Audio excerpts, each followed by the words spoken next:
மசாலா ரொம்ப பெரிய பெரிய மசாலா போட போகிறதில்ல, ஏன்னா போட்டால் வர சாப்பிடும்போது வாயில் கிடைக்காது, வாயில் கிடைக்கும். அதனால நான் மசாலா எல்லாம் பவுட்ரு ஃபார்மில் தான் சேர்த்துக்க போகிறேன். இப்போ எண்ணெய் நல்லா சூடாகிடுச்சு, கொஞ்சம் சோம்பு போட்டுக்கலாம். ஏன்னா நான் 3 டிஷ்ஷு சேர்த்தனால நிறைய தேவைப்படும், அதுக்காக கொஞ்சம் கூடவே செஞ்சுக்கிறேன் நான். இப்போ சோம்பு போட்டாச்சு, நல்லா வதங்கிடுச்சு. இப்போ நம்ம தேவையான அளவு ஒரு 4-5 வெங்காயம் வச்சு வச்சுருக்கேன், சின்ன சின்னதாக பொடிசாக விட்டுக்கிறேன். இந்த வெங்காயத்தை இப்போ நம்ம கொட்டிக்கலாம். இப்போ இது நல்லா ஃப்ரை ஆகட்டும். இப்போ இது நல்லா வதங்கிடுச்சு. இப்போ நம்ம கருவேப்பிலை, கொத்தமல்லி, பச்சை மிளகாய் ஒன்று அரிஞ்சு வச்சுருக்கேன், இது 3 இதில் போட்டுடலாம்.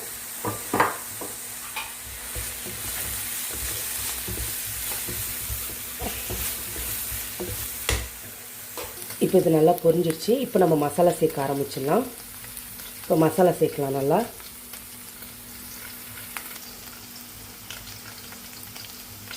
2 ஸ்பூன் ஜீரகத்தூள், 2 ஸ்பூன் ஜீரகத்தூள், 2 ஸ்பூன் தனியாத்தூள். நம்ம ஏன் இதெல்லாம் இப்படி சேர்க்குறோன்னா, நம்ம 3 டிஷ்ஷு பண்ணுறதுனால இதுக்கு தேவையான மசாலா நம்ம சேர்த்தே ஆகணும். 3 ஸ்பூன் ஜீரகத்தூள் சேர்த்தாச்சு, 2 ஸ்பூனு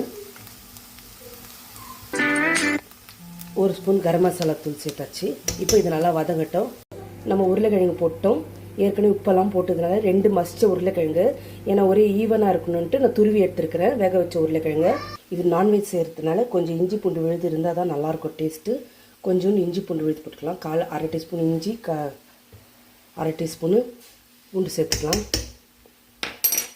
இது கொஞ்சம் நல்லா கலரி விட்டுடலாம். இப்போ ரெடி ஆகிடுச்சு. இன்னும் ஒரு 5 நிமிஷத்தில் நம்ம பேஸ் ரெடி ஆகிடும். உப்பெல்லாம் கரெக்டாக இருக்கா செக் பண்ணியாச்சு. மசாலா ரெடி ஆகிடுச்சு நம்மளது. நம்ம ஸ்டஃபிங் மசாலா ரெடி ஆகிடுச்சு, உருளைக்கிழங்கு மசாலா. இப்போ நம்ம தேவையான பொருட்கள் பார்த்துடலாம். அந்த 4 டிஷ்ஷு செய்கிறதுக்கு அதுக்கு ஒரு 50 கிராம் இறா எடுத்துருக்கிறேன், அப்புறம் 50 கிராம் வேக வச்ச மீன் எடுத்துருக்கிறேன், வேக வச்ச மீன், அப்புறம் ஒரு 50 கிராம் வேக வச்ச சிக்கன். நம்ம உப்பு போட்டு வேக வச்சுருக்கிறோம் எல்லாமே, இது உப்பு போட்டு வேக வச்சுருக்கிறேன். அப்புறம் 50 கிராம் கீமா கறி எடுத்து வச்சுருக்கோம், உப்பு போட்டு வேக வச்சுருக்கிறேன். இப்போ இது 4 ரெடி ஆகிடுச்சு. இப்போ 4ல் நம்ம அந்த உருளைக்கிழங்கு மசாலா போட ஆரம்பிச்சிடலாம். உருளைக்கிழங்கு மசாலா போட ரெடி பண்ணிடலாம். இப்போ 4த்துலேயும் நம்ம உருளைக்கிழங்கு மசாலா போட்டாச்சு. இந்த உருளைக்கிழங்கு போட்டாச்சு, இதுலேயும் போட்டாச்சு உருளைக்கிழங்கு மசாலா, இதுலேயும் போட்டாச்சு. இப்போ நம்ம 4 டிஷ்ஷும் பிசைஞ்சு எடுத்துக்கலாம். நம்ம எல்லாம் பிசைஞ்சு வச்சிட்டோம். சிக்கனும் உருளைக்கிழங்கு பிசைஞ்சு வச்சிட்டோம், மீன் உருளைக்கிழங்கு பிசைஞ்சு வச்சிட்டோம், ப்ரானும் உருளைக்கிழங்கும் பிசைஞ்சு வச்சிட்டோம், கீமா கறியும் உருளைக்கிழங்கும் பிசைஞ்சு வச்சாச்சு. இப்போ பிரெட் கிராம்ஸ் எடுத்துனுக்குறோம். இது 4 table spoon cornflour, 4 table spoon கோதுமை மாவு கலந்து மிக்ஸ் பண்ணி வச்சுருக்கிறேன், இது பண்ணி வச்சுருக்கிறேன். இப்போ நம்ம அதுக்கு தேவையான பொருட்களை பிரெட், கத்திரிக்காய் எடுத்துருக்குறோம், பிரெட் எடுத்துருக்குறோம், அப்புறமா சப்பாத்தி. இவ்வளோ தான். இதை வச்சு நம்ம எல்லாம் ரெடியாக பண்ணி வச்சிட்டோம்னா ஒரே டிஷ்ஷில் நம்ம 4 வெரைட்டியான கெஸ்ட்டுங்க வந்தால் ஈஸியாக செஞ்சு கொடுத்துடலாம். வச்சுட்டோம். இப்போ எண்ணெய் காஞ்சின்னுக்கிட்டோம், சிம்மில் எண்ணெய் வச்சுருக்குறோம். அதுக்குள்ளே நம்ம எல்லாத்தையும் ரெடி பண்ணிடலாம். சப்பாத்தி மீந்து பார்த்து சப்பாத்தி இருக்குது, அந்த சப்பாத்தியில் நம்ம என்ன பண்ணலான்னு பார்த்துடலாம். இப்போ நேற்று மீந்த சப்பாத்தியை நான் கட் பண்ணிக்கினேன், நல்லா 2 ஷேப்பில் கட் பண்ணி வச்சுருக்கிறேன். இப்போ நம்ம சப்பாத்தி ஹார்டாக இருக்கிறதுனால நம்ம இதுக்கு சிக்கன் வச்சுக்கலாம், சிக்கன் வச்சு பண்ணிக்கலாம். இப்போது இது நம்ம ரெடி பண்ணியாச்சு, கட் பண்ணிவிட்டு இப்போ நம்ம உருட்டிக்கலாம். இதை எப்படி உருட்டிக்கலாம், நம்ம எனக்கு ஒரு கையில் என்னால் உருட்ட முடியல, நான் உருட்டிடுறேன். உருட்டிட்டு நம்ம கோதுமை மாவு கலக்கி வச்சுருக்குல்ல, அதில் டிப் பண்ணிவிட்டு பிரெட் கிரம்ஸில் போட்டுக்கலாம். இப்போ நான் ரோல் பண்ணிவிட்டு அதில் டிப் பண்ணிவிட்டு இப்போ நான் எடுத்து பிரெட் கிரம்ஸில் ரோல் பண்ணி வச்சுருக்கிறேன். 2 ரோல் சப்பாத்தி, 2 ரோல் ரெடி ஆச்சு. நம்ம மீந்து போன சப்பாத்தியில் இதை செய்கிறது, அதனால் மீந்து போன சப்பாத்தி எவ்வளோ இருக்கோ அதில் செஞ்சுக்கலாம். நம்ம சூப்பராக இருக்கும். நம்ம பிரெட் எப்படி தோசை சப்பாத்திக்கு இது வச்சு உருட்டிக்கலாம்.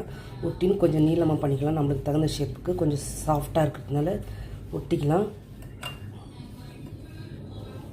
பிரெட்ஸ் எல்லாம் நம்ம உருட்டி இந்த மாதிரி சப்பையாக பண்ணி வச்சுருக்குறோம். பாருங்கள், சப்பையாக பண்ணி வச்சுருக்குறோம். சப்பையாக பண்ணி இந்த ஷேப்புக்கு வச்சுக்கிறோம். தேவையில்லைனா வெட்டி எடுத்துடலாம். வெட்டி எடுத்து நம்ம பிரெட் க்ரம்ஸ் பண்ணுறதுக்கு யூஸ் பண்ணிக்கலாம். இப்போ இந்த ஷேப்பில் பண்ணி வச்சுக்கிறேன். 4 பண்ணி வச்சுருக்கிறேன். இப்போ 4ல் நம்ம மட்டன் கீமா ஸ்டஃப் பண்ணிடலாம். இதில் mutton keema stuff 2 mutton keema, 2 மீன் ஸ்டஃப் பண்ணலாம் இதில். இப்போ நம்ம இதை போட்டுட்டோம். இப்போ இதை ஃபோல்டு பண்ணிக்கலாம். நல்லா கரெக்டாக ஷேப்புக்கு வச்சு ஃபோல்ட் பண்ணிக்கலாம். அவ்வளோதான், சமோசா ஷேப்லேயே இது ஃபோல்ட் ஆகிடும் அழகாக. நம்ம தேவையான நல்லா இதில் உருட்டிக்கிட்டு சப்பாத்தி கட்டையில் உருட்டிக்கினா நல்லா வரும். இப்போ நம்ம இது அந்த இதெல்லாம் நம்ம ரெடி ஆகிடுச்சு. இப்போ நம்ம என்ன பண்ணலாம், இதை பிரெட் இதில்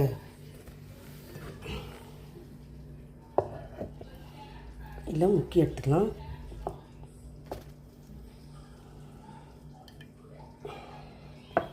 இப்போ பிரெட் க்ரம்ஸில் போடலாம்.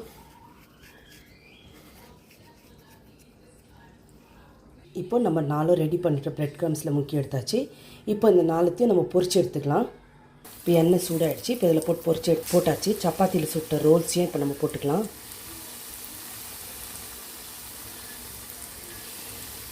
இப்போ இதை நம்ம பொரியட்டும். இப்போ நம்ம ப்ரெட்டை தேய்ச்சி வச்சுக்கணும். இப்போ இதில் வந்துட்டு நம்ம மீன் போட்டுக்கலாம். மீன் ஸ்டஃபிங் வச்சுக்கலாம். நம்ம ரெடி ஆகிடுச்சு. இப்போ இதை வந்து நம்ம ஃபோல்ட் பண்ண ஆரம்பிச்சிடலாம். நம்ம மீன் ஸ்டஃபிங் ரெடி ஆகிடுச்சு.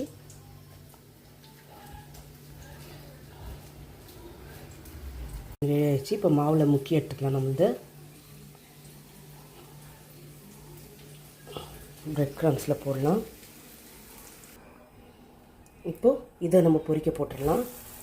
மீன் பொரிக்க போட்டுடலாம். மீன் டோஸ்ட்டுக்கு இப்போ மீன் டோஸ்ட்டு 3 போட்டாச்சு. இது பொரியட்டும். இப்போது நம்ம மீன் பிரெட் ஸ்டஃபிங் ரெடியாக இருக்குது. இப்போ பொரிஞ்சிடுச்சு. இதை பொரிஞ்சதும் நம்ம இப்போ எடுத்துடலாம்.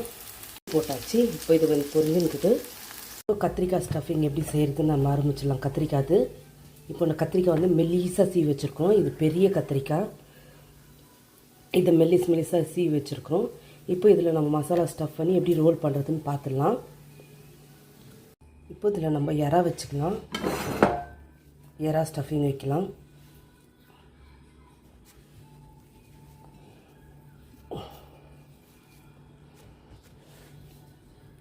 அவ்வளோதான், நம்ம ரெடி ஆகிடுச்சு எறா ஸ்டஃபிங்கு. நான் 4 டிஷ்ஷு செஞ்சுருக்கணும். அவ்வளோதான், அந்த கத்திரிக்காய் இப்போ நம்ம ரோல் பண்ண ஆரம்பிச்சிடலாம். இப்போ இதுக்கு ஒரு சின்ன சீஸ் பீஸ் வச்சுருக்கோம். இந்த கத்திரிக்காயெல்லாம் ரெடி ஆகிடுச்சு. இது பெரிய கத்திரிக்காய் தான் செய்யணும். மெல்லிஸாக எடுத்து செய்யணும். இது ஸ்டஃபிங்கெல்லாம் ரெடி பண்ண நம்ம டூத் பிக் எடுத்துகிட்டு சுட்டிட்டு டூத் பிக் இதில் குத்திக்கணும். டூத் பிக் ஒன்றும் செய்யாது. இப்போ நான் 4 கத்திரிக்காய் இந்த ஓரங்களும் ஸ்டஃப் பண்ணிட்டுருக்கிறேன் நல்லா. இப்போ நம்ம இது எண்ணெயில் போட்டு பொரிச்சிடலாம். இல்லை எண்ணெயில் போட்டு பொரிக்கலாம். நம்ம மைக்ரோவனில் கூட வச்சு நம்ம ஃப்ரை பண்ணலாம். எண்ணெயில் டயட்டுக்கு இருந்தால் மைக்ரோவனில் கூட வச்சு பொரிக்கலாம். நல்லாயிருக்கும் டேஸ்டியாக. அது கத்திரிக்காயில் செய்கிறது. டிப் பண்ணிவிட்டு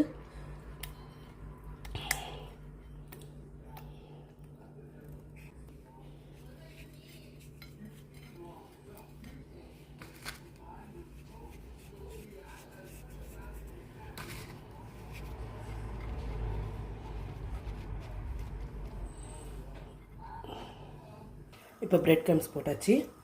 இப்போ நம்ம கத்திரிக்காய் எண்ணெய் சூடாகிடுச்சு. கத்திரிக்காய் இதில் போட்டுடலாம்.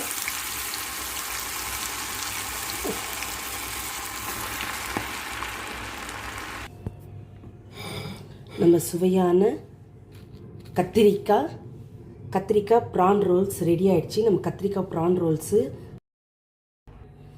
இது நம்ம பிரெட் ஃபிஷ் சமோசா இது மாதிரி ஆகிடுச்சு. இது ப்ரெட்டில் செஞ்சு பண்ணி பாருங்க. ரொம்ப யம்மியாக இருக்கும். பசங்க செய்யும் போதே காலி பண்ணிவிடுவாங்க. 4 நான்வெஜ்ஜும் வந்து பசங்க வந்து பசி தாங்க முடியாமல் சாப்பிட்டுட்டாங்க எல்லாம் எடுத்து. அதனால இந்த சப்பாத்தியில் மீதுது. இது சப்பாத்தியில் செஞ்ச மாதிரி யாரும் நம்ப மாட்டாங்க. ப்ரெட்டில் செஞ்சது. இப்போ பிரெட் மீன் சாண்ட்விச்